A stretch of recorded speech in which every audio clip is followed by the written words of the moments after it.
Баршаңызды біз жоғары бағалаймыз. Мемлекет тарапынан біз жәрдем беріп тұрамыз келешекте.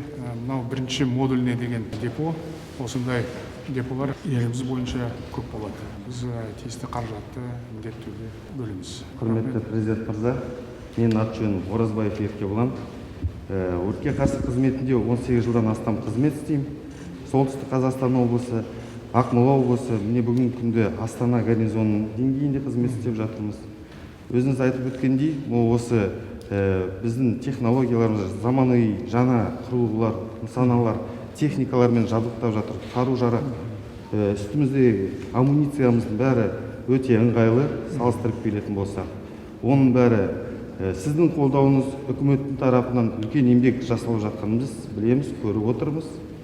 Осы соңғы жылдары біздің тұрғын үй мәселесі жайлы өте үлкен жұмыстар жүргізіліп жатыр. Оған да ризашылығымыз шексіз. Рахмет сізге. Баспана деген ең маңызды мәселе, мен бәрін түсініп жатырмын. Жақында үлкен топансы болды бізде, үлкен апат, құтқарушылар жақсы жұмыс істеді. Жалпы мемлекет тарапынан жәрдем болады әрқашанда.